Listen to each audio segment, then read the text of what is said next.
प्यारे बच्चों, आप सभी लॉकडाउन के कारण अपने अपने घरों में हैं। ऐसे समय में हम लेकर आए हैं आपके लिए डिजी साथ कार्यक्रम। इसके माध्यम से आप प्रत्येक दिन सोमवार से शुक्रवार तक पूर्वाह्न 10 से 12 तथा अपराह्न 1 से 2 बजे तक अपने अपने कक्षाओं के अनुरूप कार्यक्रम देख सकेंगे। स्कूली शिक्षा एवं साक्षरता विभाग, झारखंड।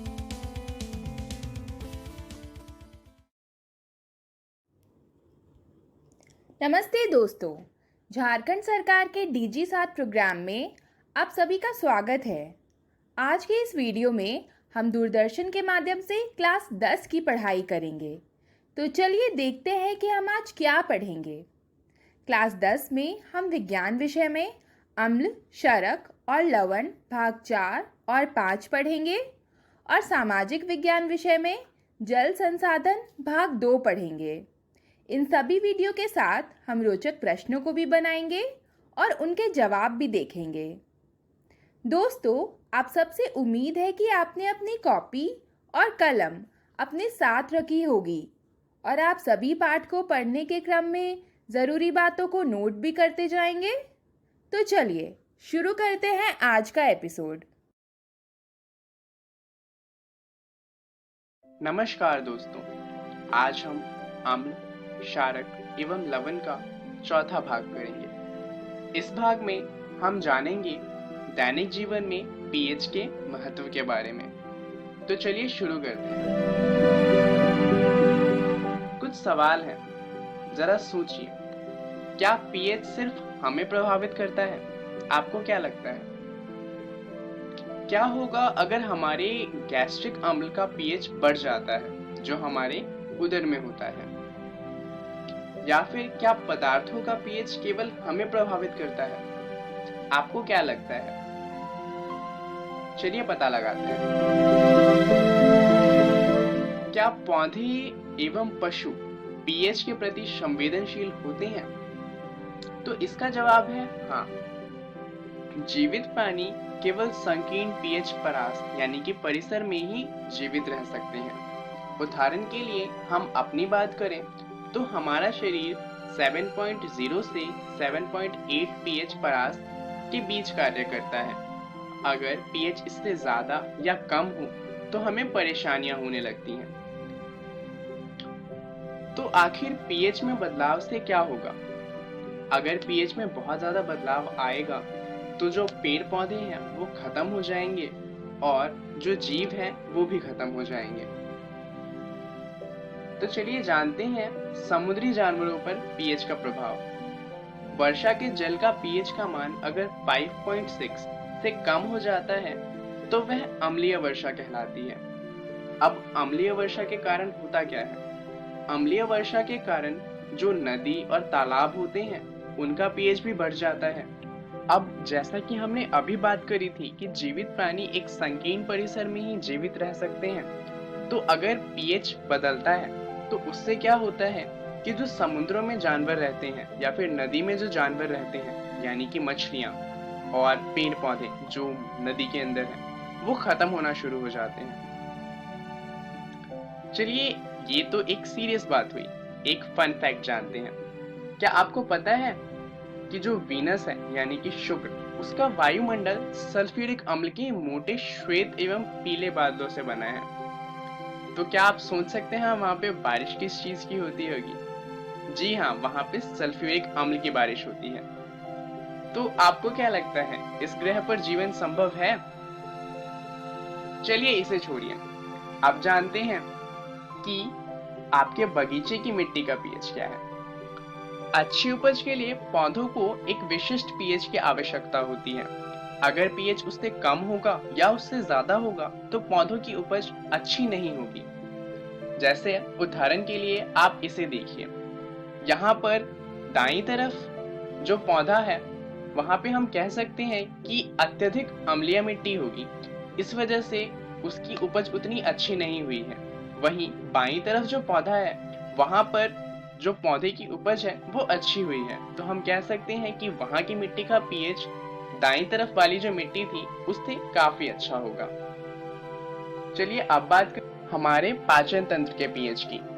जैसा कि आप जानते हैं, हमारा जो उदर है वो हाइड्रोक्लोरिक अम्ल बनाता है। अब ये जो अम्ल होता है, ये हाइड्रोक्लोरिक अम्ल हमारी उदर को हानि नहीं पहुंचाता, बल्कि हमारे भोजन के पाचन में सहायक होता है। परंतु कभी कभार क्या होता है कि उदर जरूरत से ज्यादा अम्ल बना लेता है और इससे परेशानी होती है। इससे क्या होता है कि दर्द होने लगता है और जलन होने लगती है। ऐसी स्थिति को कहा जाता है अपच की स्थिति। ऐसा तब होता है जब हम जरूरत से ज्यादा खाना खा लेते हैं। तो अपच की स्थिति से बचने का क्या तरीका है? अपच की स्थिति में दर्द से मुक्त होने के लिए हम एंटासिड जैसे क्षारकों का उपयोग करते हैं। अब हमारे पेट में एसिड बना है, तो हम अगर किसी क्षारक को लेंगे तो जो क्षारक है वो एसिड के प्रभाव को कम कर देगा। तो ऐसा ही एक क्षारक है मैग्नीशियम हाइड्रोक्साइड, जिसे हम मिल्क ऑफ मैग्नीशिया के नाम से भी जानते हैं। ये क्षारीय प्रकृति का होता है और इसलिए अपच की स्थिति में हमारी मदद करता है। चलिए अब जानते हैं पीएच परिवर्तन के कारण दंत क्षय के बारे में। ये तो आप जानते ही हैं कि कहा जाता है हमें दिन में 2 बार ब्रश करना चाहिए, पर ऐसा क्यों कहा जाता है? दरअसल मुंह के पीएच का मान 5.5 से कम होने पर दांतों का क्षय प्रारंभ हो जाता है। मुंह का पीएच बढ़ता है बैक्टीरिया की वजह से। बैक्टीरिया अम्ल बनाते हैं जिससे पीएच बढ़ जाता है। तो उसके लिए हम टूथपेस्ट का इस्तेमाल करते हैं। टूथपेस्ट क्षारकीय प्रकृति का होता है, तो इसके इस्तेमाल से जो हमारे मुंह का पीएच है वो कम हो जाता है, क्योंकि जो अम्ल है ये उसके साथ अभिक्रिया करके उसका प्रभाव कम कर देता है। चलिए दांतों की बात कर रहे हैं तो एक और बात जान लेते हैं। दांतों का इनेमल कैल्शियम फॉस्फेट से बना होता है। क्या आप जानते हैं ये हमारे शरीर का सबसे कठोर पदार्थ है, यानी कि जो हमारे दांत हैं वो हमारे शरीर के सबसे कठोर अंग होते हैं। चलिए अब जानते हैं पशुओं एवं पौधों द्वारा उत्पन्न रसायनों से आत्मरक्षा। क्या आपको कभी किसी मधुमक्खी ने डंक मारा है? दरअसल मधुमक्खी का डंक एक अम्ल छोड़ता है, जिसकी वजह से जलन और दर्द होता है। यही कारण है कि हम मधुमक्खी के पास नहीं जाते। अगर मान लीजिए मधुमक्खी डंक नहीं मारती तो क्या आप मधुमक्खी से डरते? नहीं। इसीलिए ये अपनी रक्षा के लिए डंक का इस्तेमाल करते हैं। दरअसल क्योंकि ये अम्ल है तो दुर्बल क्षारकों के उपयोग से हमें आराम मिलता है, जैसे कि बेकिंग सोडा। सिर्फ जानवर ही इनका इस्तेमाल नहीं करते। एक पौधा भी है जिसे हम नेटल के नाम से जानते हैं। नेटल के डंक मारने वाले बाल मेथनोइक अम्ल छोड़ते हैं, जिसके कारण जलन वाला दर्द का अनुभव होता है। चलिए कुछ प्राकृतिक अम्ल की बात कर लेते हैं अब। क्या आप जानते हैं जो सिरका होता है उसके अंदर एसिटिक अम्ल होता है? जो टमाटर होता है उसके अंदर ऑक्सैलिक अम्ल होता है।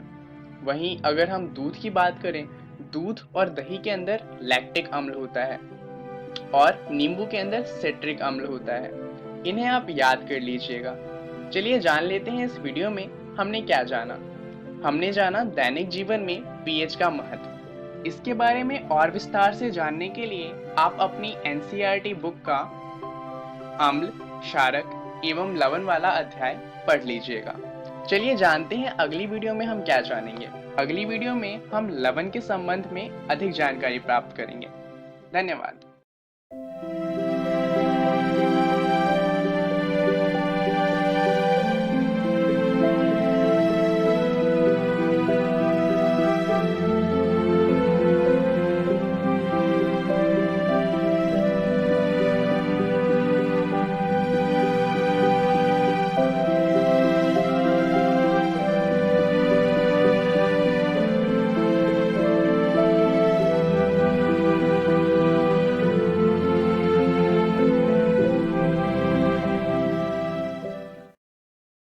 नमस्कार दोस्तों, आज हम अम्ल, क्षारक एवं लवण का 5वां और आखिरी भाग करेंगे।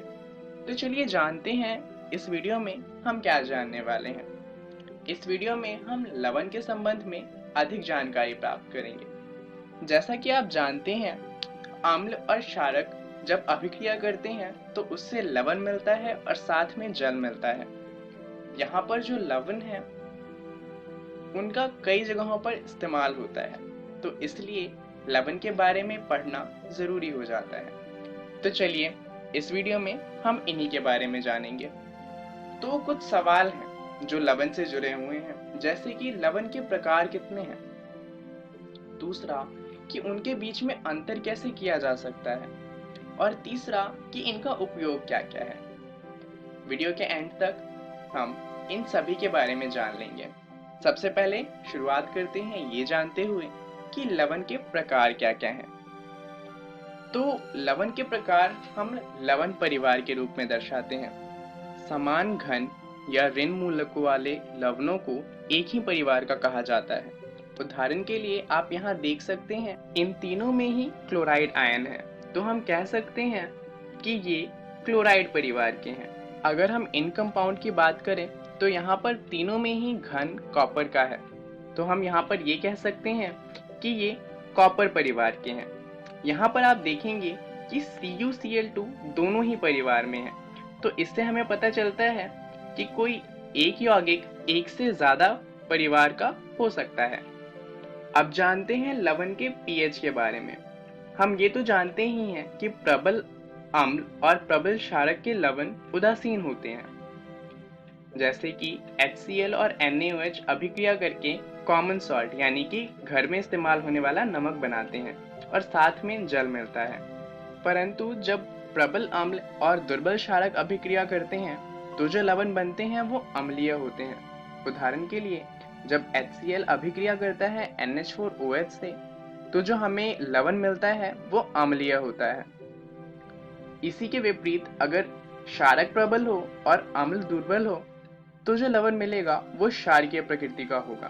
उदाहरण के लिए जब CH3COOH अभिक्रिया करता है सोडियम हाइड्रोक्साइड के साथ, तो हमें जो लवण मिलता है वो क्षारकीय प्रकृति का होता है। अब बात करते हैं साधारण नमक की और उससे रसायन की। हम ये तो जानते ही हैं कि समुद्री जल में कई प्रकार के लवण घुले होते हैं।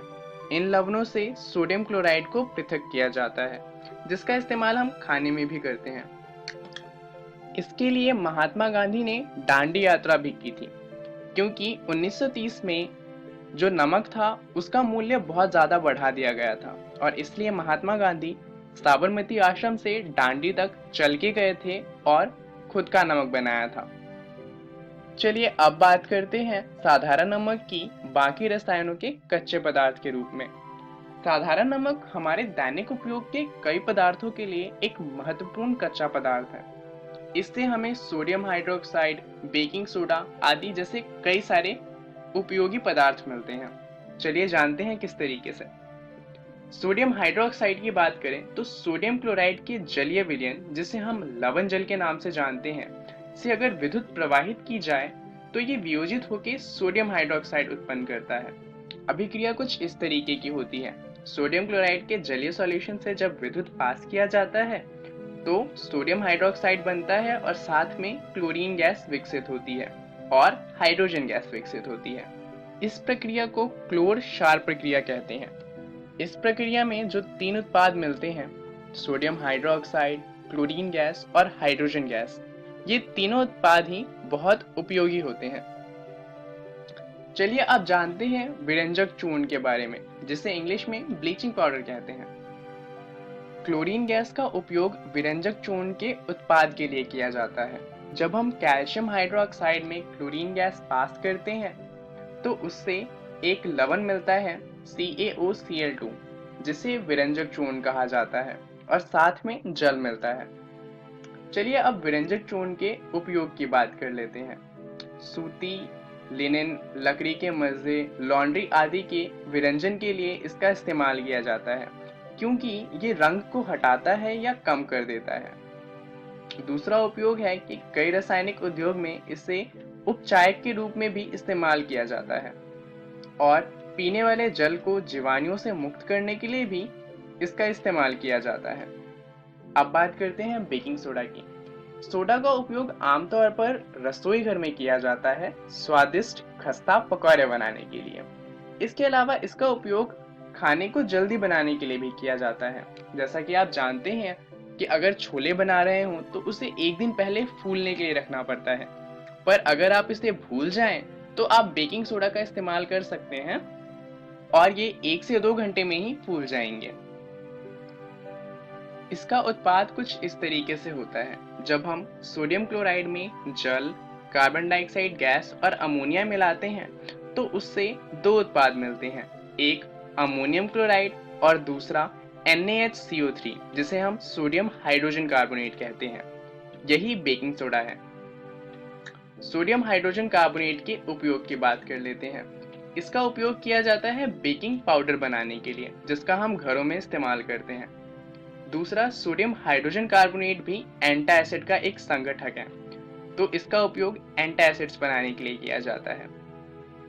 और तीसरा, इसका उपयोग सोडा अम्ल अग्निशमन में भी किया जाता है। सल्फ्यूरिक एसिड और सोडियम हाइड्रोजन कार्बोनेट, सिर्फ इनकी मदद से ही हम एक अग्निशमक बना सकते हैं।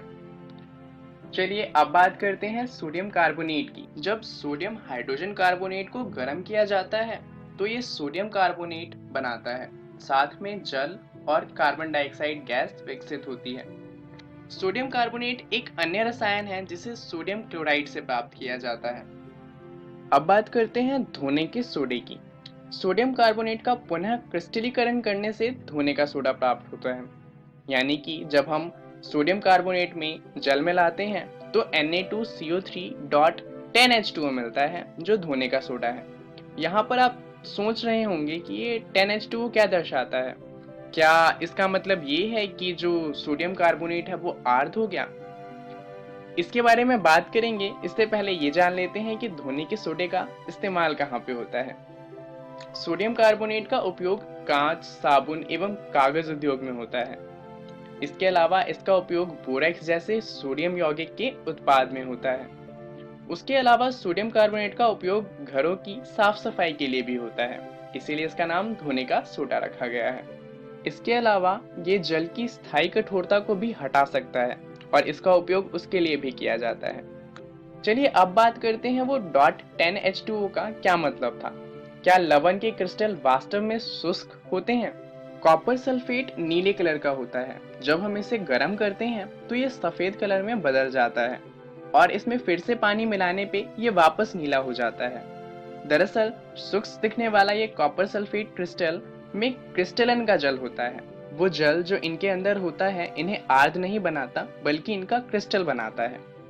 ऐसा ही एक अन्य लवण है जिप्सम, जिसके अंदर क्रिस्टलन का जल होता है। इसमें क्रिस्टलन के जल के 2 अणु होते हैं। जिप्सम को जब हम 373 केल्विन पर गर्म करते हैं तब इसके जल के अणु का त्याग हो जाता है और यह कैल्शियम सल्फेट अर्धहाइड्रेट या हेमीहाइड्रेट बनाता है। इसे प्लास्टर ऑफ पेरिस कहते हैं, जिसका उपयोग हम कर सजावटी बर्तन बनाने के लिए या फिर प्लास्टर करने के लिए। तो चलिए जानते हैं इस वीडियो में हमने क्या सीखा। हमने जाना लवण के संबंध में अधिक जानकारी। धन्यवाद।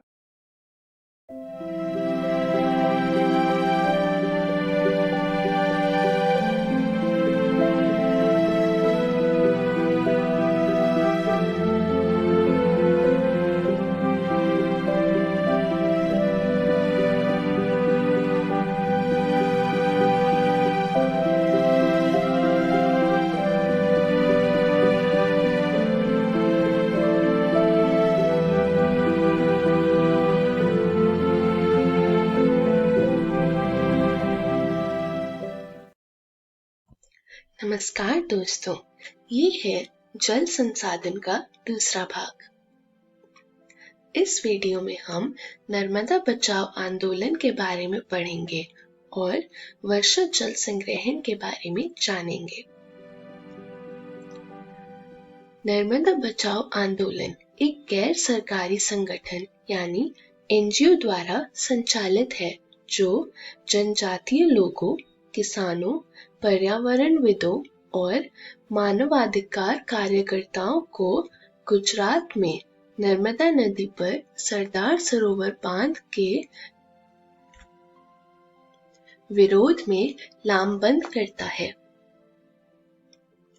मूल स्वरूप से शुरू में यहाँ आंदोलन जंगलों का बांध के पानी में डूबने जैसे पर्यावरणीय मुद्दों पर केंद्रित था। हाल ही में इस आंदोलन का लक्ष्य बांध से विस्थापित गरीब लोगों को सरकार से संपूर्ण पुनर्वास सुविधाएं दिलाना हो गया है। लोगों ने सोचा कि उनकी यातनाएं व्यर्थ नहीं जाएंगी। विस्थापन का शोक यह विश्वास करके स्वीकार किया कि सिंचाई का प्रसार से वे मालामाल हो जाएंगे। रिहंद के उत्तरजीवियों ने अपने कष्टों को देश के लिए कुर्बानी के रूप में स्वीकार किया, परंतु अब 30 साल के कड़े अनुभव के बाद अब उनकी आजीविका और अधिक जोखिमपूर्ण हो गई है, जिसकी वजह से वे पूछते हैं कि हमें ही देश के लिए कुर्बानी देने के लिए क्यों चुना गया। बहुत से लोगों का मानना है कि बहुउद्देशीय परियोजनाओं के अलाभप्रद असर और उन पर उठे विवादों के चलते वर्षा जल संग्रहण तंत्र इनके सामाजिक, आर्थिक और पारिस्थितिक तौर पर व्यवहार्य विकल्प है। प्राचीन भारत में उत्कृष्ट जलीय निर्माणों के साथ साथ जल संग्रहण ढांचे भी पाए जाते थे। पहाड़ी और पर्वतीय क्षेत्रों यानी पश्चिमी हिमालय में लोगों ने गुल अथवा कुल जैसी वाहिकाएं नदी की धारा का रास्ता बदलकर खेतों में सिंचाई के लिए बनाई है। शुष्क और अर्ध शुष्क क्षेत्रों में खेतों में वर्षा जल एकत्रित करने के लिए गड्ढे बनाए जाते थे ताकि मृदा को सिंचित किया जा सके और सुरक्षित जल को खेती के लिए उपयोग में लाया जा सके। राजस्थान के जिले जैसलमेर में खादीन और अन्य क्षेत्रों में जोहार इसके उदाहरण हैं।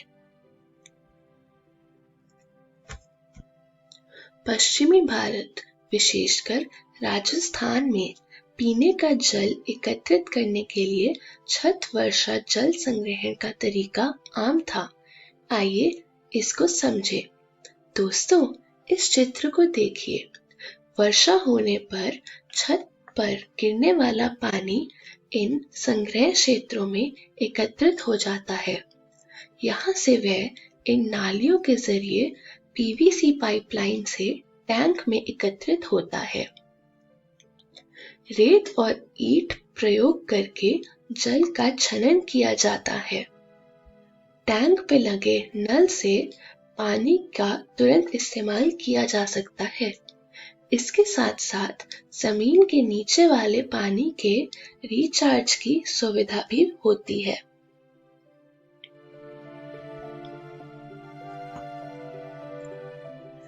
राजस्थान के अर्ध शुष्क और शुष्क क्षेत्रों, विशेषकर बीकानेर, फलोदी और बाड़मेर में लगभग हर घर में पीने का पानी संग्रहित करने के लिए भूमिगत टैंक हुआ करते थे।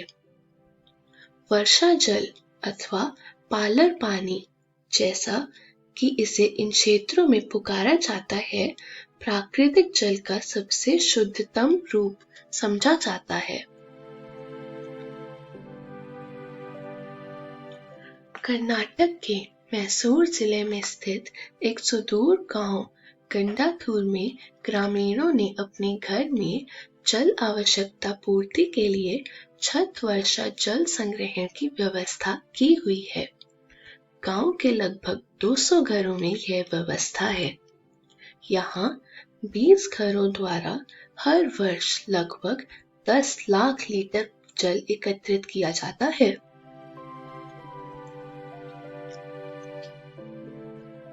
मेघालय की राजधानी शिलांग में छत वर्षा जल संग्रहण प्रचलित है।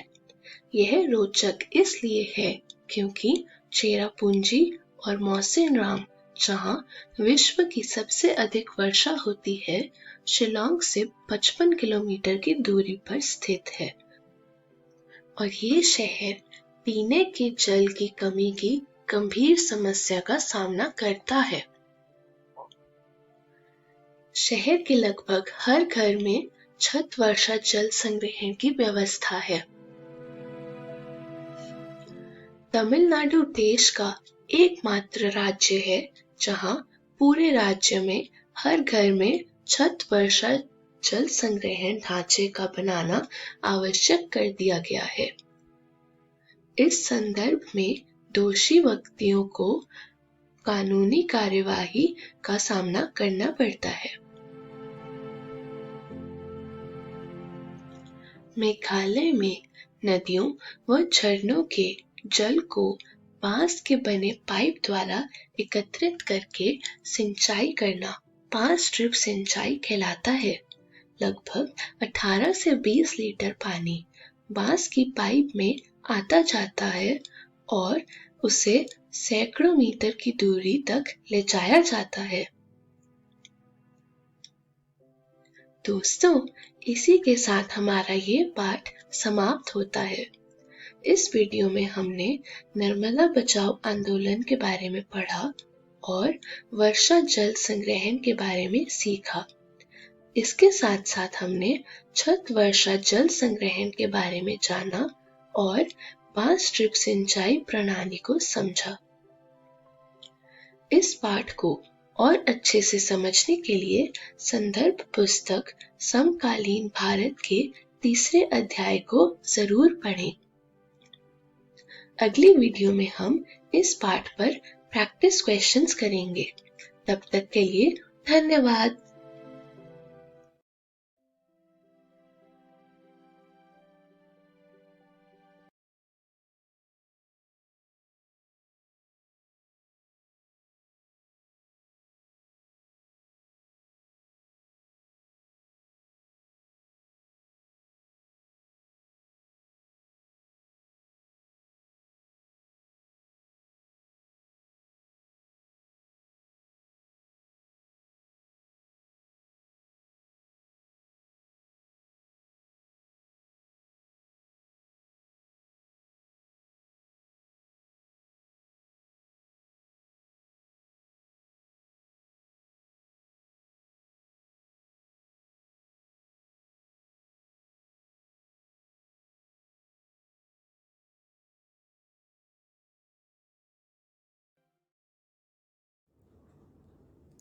हेलो दोस्तों, आशा है आप सबको आज पाठ पढ़ के बहुत मज़ा आया होगा।